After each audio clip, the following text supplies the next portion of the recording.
TV, Indiana's only statewide TV news network. This is Breaking News. This was a dark and excruciating night in our nation's capital and in our nation's history, and a tragedy of terrible proportions.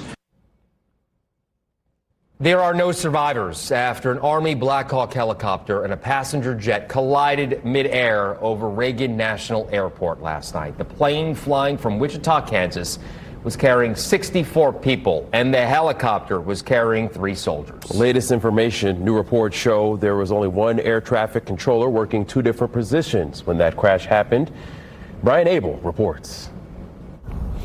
Now that search and rescue efforts have turned into recovery efforts. Families of the victims of this collision are beginning that grieving process as officials stress that it is too early to begin placing blame. Also happening now, more bodies have been recovered as crews work in difficult conditions to find even more.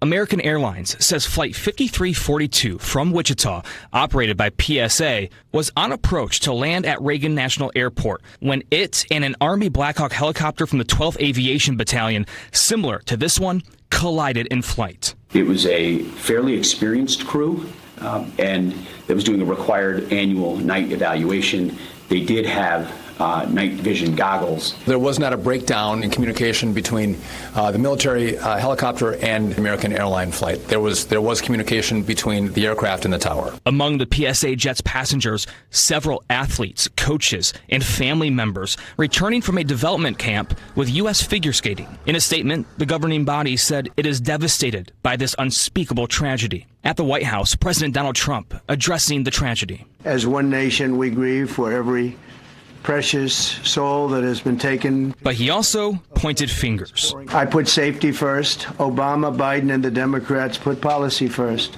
The FAA's diversity and inclusion hiring plan, which says diversity is integral to achieving FAA's mission of ensuring safe and efficient travel. I don't think so. When asked for evidence why DEI could be a factor. Because I have common sense, okay? This morning, the president appointed a former senior aviation official as the FAA's acting administrator. That role, among others at the agency, were left empty following resignations ahead of Trump taking office. And the NTSB is warning against speculation as investigators begin their process, looking at communication between the aircraft and the tower, as well as the video showing that collision and the evidence that is sitting in the frigid waters of the Potomac River, including those all-important black boxes that are, as of now, yet to be recovered. In Arlington, Brian Abel reporting.